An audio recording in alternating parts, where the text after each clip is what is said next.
Chapter 1: The Beginning. I was born in a small village in southern England on an April day in 1632. My family wasn't very rich, but we had enough to live a peaceful, comfortable life. My father was a skilled merchant who knew how to trade and make a living, and my mother was gentle, always caring for everyone in the family. I had 2 brothers and a younger sister, and we grew up surrounded by our parents' love and guidance. From a young age, I dreamed of adventures and journeys across the vast oceans. Though I loved my family, my heart was always drawn to faraway lands, to places I had only heard about in stories or read about in old books. My father, however, had different dreams for me. He wanted me to take over the family business and live a steady, prosperous life close to home. But as I grew older, my longing for the sea became stronger. I often watched ships in the harbor, wondering what wonders they had seen, what storms they had braved, and what treasures they carried from foreign shores. My father noticed my restlessness and tried to warn me, saying that a life at sea was dangerous and unpredictable. Yet his words only seemed to deepen my curiosity and desire. Finally, on my 18th birthday, I couldn't hold back my excitement any longer.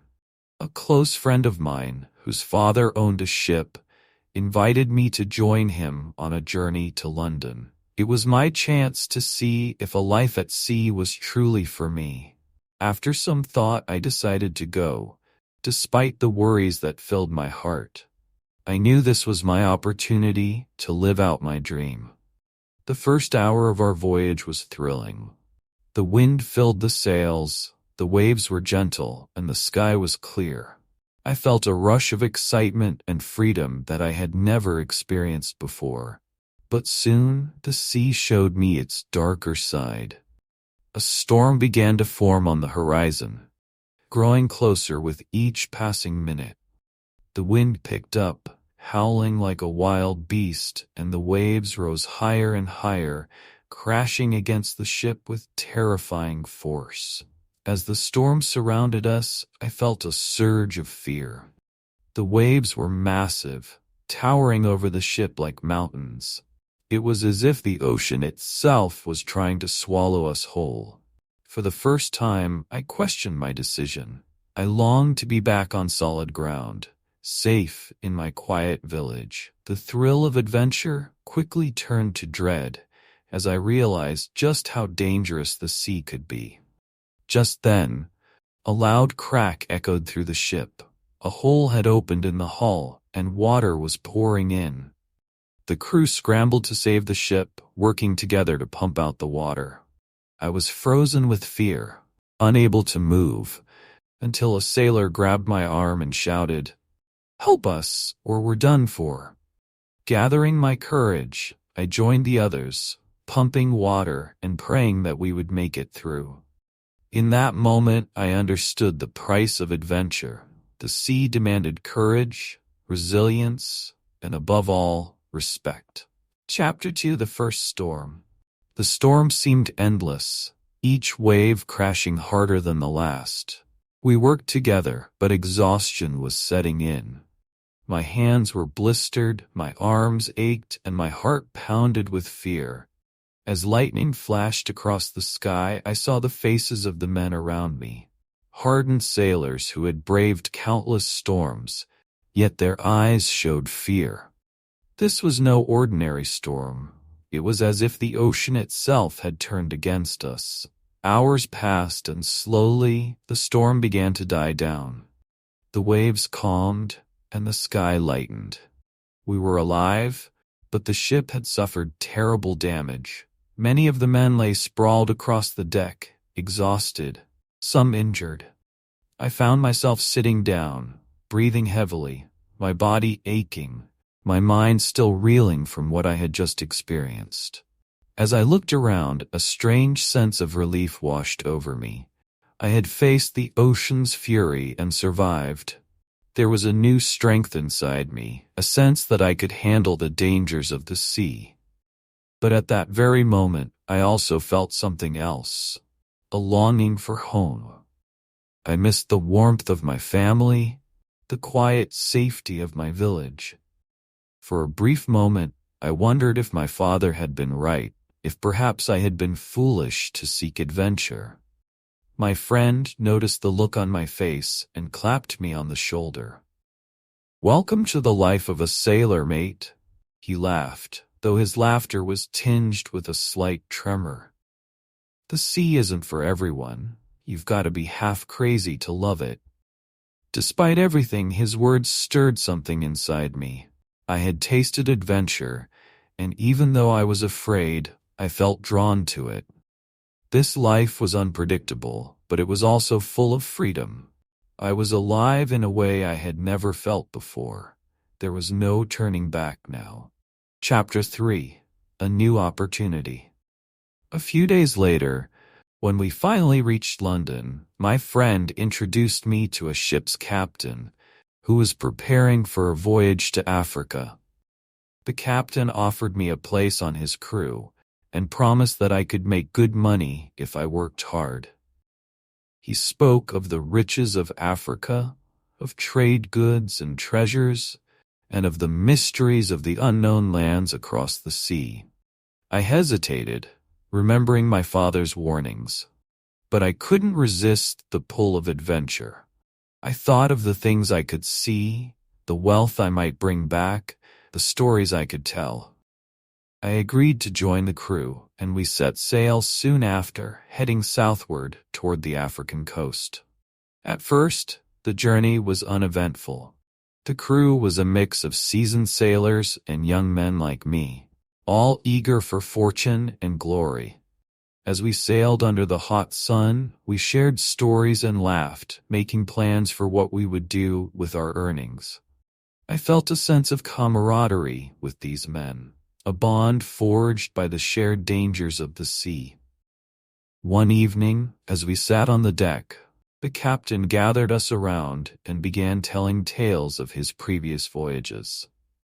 His voice was deep and commanding, and we hung on his every word. He spoke of encounters with fierce tribes, of narrow escapes from wild animals, and of the treasures he had seen, gold, ivory, and jewels that sparkled in the African sun.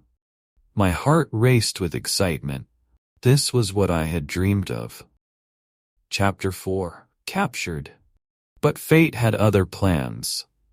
One night, as we sailed close to the African shore, our ship was attacked by pirates.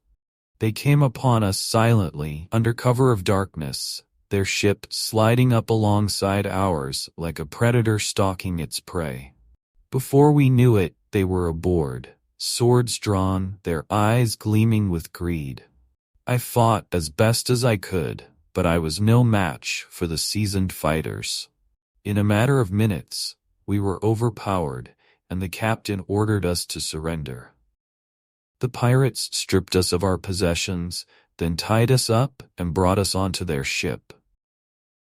We were prisoners. Days turned into weeks as we sailed, not knowing where they were taking us. The pirates treated us harshly, giving us just enough food and water to survive. I felt hopeless, my dreams of adventure crushed. All I could think about was home, my family, my village, the life I had left behind. One night, as I lay on the hard wooden floor, I thought about my father's words. He had warned me of the dangers, tried to keep me safe, but I had been too stubborn to listen. Now, as I lay in chains, I realized the wisdom in his words. For the first time, I felt regret. Chapter 5: A Chance to Escape. But my spirit was not broken. Deep down, a spark of hope remained. I watched the pirates closely, studying their routines, waiting for an opportunity. And then, one day, it came. We were anchored near the coast, and most of the pirates had gone ashore. Only a few guards remained on the ship, and they seemed distracted. I whispered to a young boy who had been captured with me, telling him my plan. We would steal one of the smaller boats and make our escape. It was risky, but it was our only chance. As night fell, we made our move. We crept across the deck, our hearts pounding, and lowered the boat into the water as quietly as we could. For a moment, I thought we would be caught. But luck was on our side. We rowed away from the pirate ship, our eyes fixed on the distant shore. Chapter 6: The Taste of Freedom. After hours of rowing, we finally reached land. Exhausted but free, we collapsed on the sand, laughing with relief. It was a wild, almost hysterical laughter. The laughter of men who had escaped death. We didn't know where we were, but it didn't matter. We were alive. For the next few days, we made our way along the coast, surviving on whatever we could find. We encountered wild animals, endured hunger and thirst, but nothing could dampen our spirits. Each step brought us closer to safety, closer to freedom. Then, one day, we came across a small village. The people were wary at first, but they soon took pity on us, offering us food and water. They didn't speak our language, but their kindness spoke louder than words. I felt a deep gratitude, a renewed faith in humanity. These strangers had nothing, yet they shared what little they had with us. Chapter 7: Return to the Sea. After several weeks, we managed to find passage on a ship bound for England. As I stood on the deck, watching the coastline fade into the distance, I felt a mix of emotions. I was going home, but I was not the same person who had left. The sea had changed me, tested me, and taught me lessons I would never forget. When I finally arrived in my village, I was greeted with joy and relief. My family had feared the worst, thinking I was lost forever. My father embraced me, his eyes filled with tears, and I felt a wave of love and gratitude wash over me. For a time, I settled into a quieter life, helping my father with his business. But the call of the sea still lingered, a distant song that I couldn't ignore. I knew that someday I would return to the ocean. It was my destiny, my calling. And so as the years passed, I found myself preparing once again for a journey that would take me to unknown lands, to face dangers and wonders beyond my imagination. The sea was a harsh mistress, but she was also a teacher, a source of endless mystery and adventure. With a heavy heart and a hopeful spirit, I set sail once more, ready to face whatever lay beyond the horizon. Chapter 8: The Call of Destiny. Life back home was peaceful, yet I felt a restlessness that no comfort could soothe. The village, once my world, now seemed too small. I would often sit by the shore watching the waves crash against the rocks, feeling their pull. The sea called to me, a mysterious force tugging at my soul. It wasn't long before I could resist no longer. One evening, I spoke to my father. I told him that the sea had claimed my heart, that I had to go. His face softened, and for the first time I saw understanding in his eyes. "You were always a dreamer, son," he said, his voice thick with emotion. "Go, follow your heart. But remember, the sea is both friend and foe. Be wise, and may God protect you." With his blessing, I gathered my belongings, kissed my family goodbye, and set off once more. Chapter 9: The Journey to the New World. I found a place on a merchant ship bound for the New World, a land of legend and opportunity. The crew was lively and diverse, men from all walks of life, each with their own story.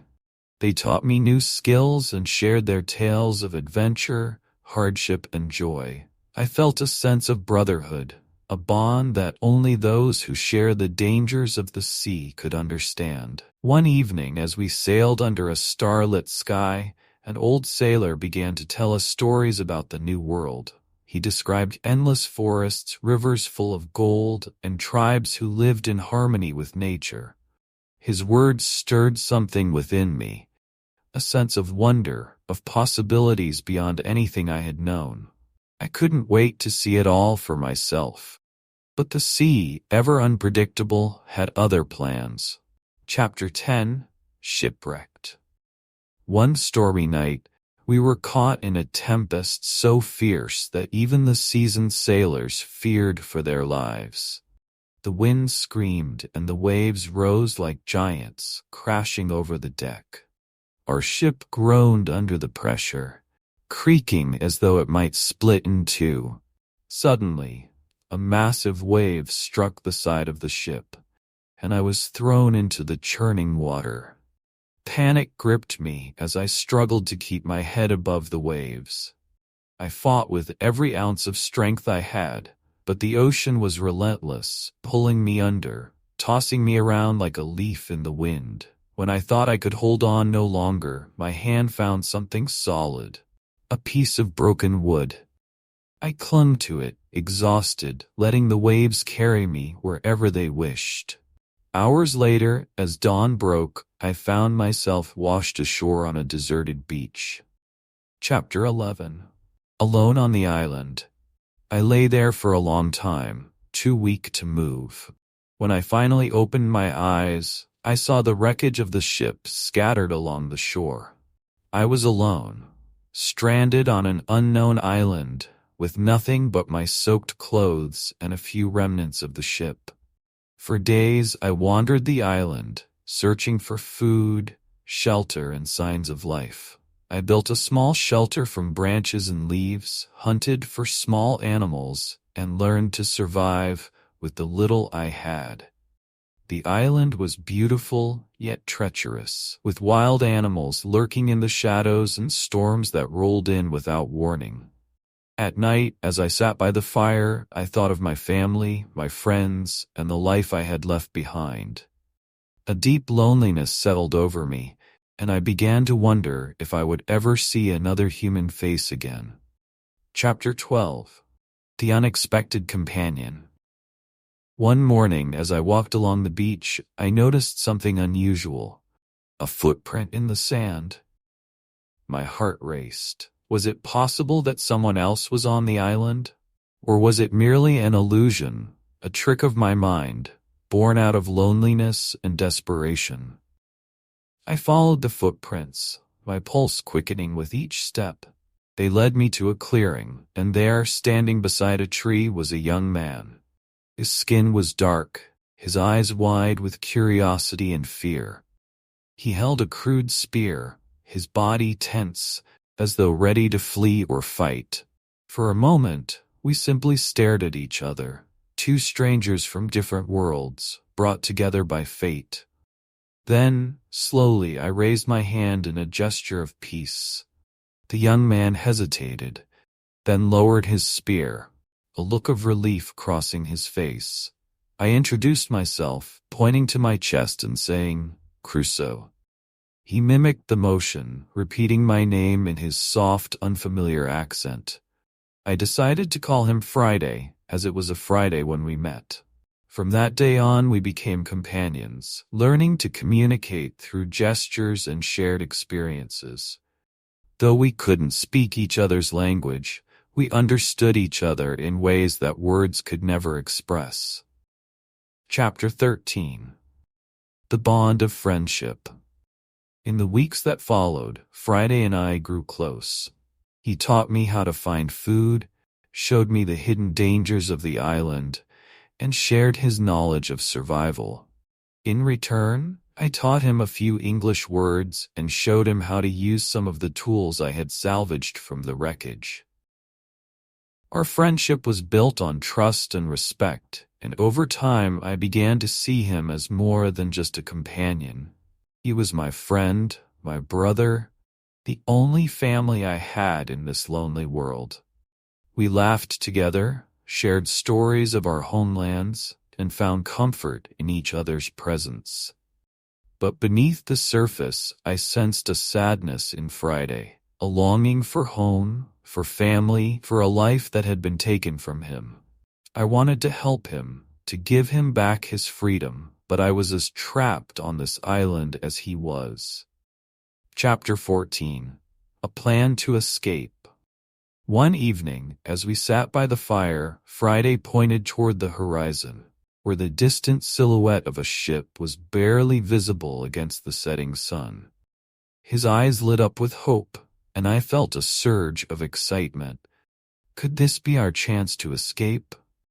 We watched the ship for days, hoping it would come closer, but it remained on the horizon, a tantalizing promise of freedom just out of reach. I began to devise a plan, a raft built from the trees on the island, strong enough to carry us to the ship if it ever came close enough. For weeks, we worked together, chopping wood, tying ropes, and preparing supplies. The raft took shape, and with each passing day, our hope grew. We spoke of the places we would go, the adventures that awaited us, and the people we would see. It was a dream that kept us alive, a light in the darkness of our isolation. Chapter 15. A Heart-Wrenching Decision. But as the raft neared completion, a heavy realization dawned on me. The journey to the ship would be dangerous. There was no guarantee we would make it, and even if we did, the ship might belong to pirates or hostile traders who would show us no mercy. One night, as Friday and I sat by the fire, I shared my fears with him. His face fell, and I saw the conflict in his eyes. The desire for freedom weighed against the risk of death. We sat in silence, each lost in our thoughts, the flickering flames casting shadows on our faces. In the end, we made a decision. If the ship came close enough, we would try. If not, we would stay on the island, accepting our fate with courage and dignity. Chapter 16. The Test of Faith. The following days were tense, filled with a mix of hope and dread. Each morning, we looked out at the horizon, searching for the ship. And then, one day, it appeared, closer than before, its sails bright against the blue sky. Our hearts leapt. This was it. We pushed the raft into the water, our hands trembling with anticipation. But as we prepared to board, a sudden storm rolled in, dark clouds gathering overhead, the wind whipping the waves into a frenzy. I felt a surge of frustration and despair. It was as though the sea itself was testing our resolve, challenging us to prove our courage. Friday looked at me, his eyes filled with determination. He was ready to face whatever lay ahead, and in that moment so was I. We waited for the storm to pass, our hearts pounding with fear and excitement. And as the first rays of sunlight broke through the clouds, we set off, our eyes fixed on the distant ship, our spirits unbroken.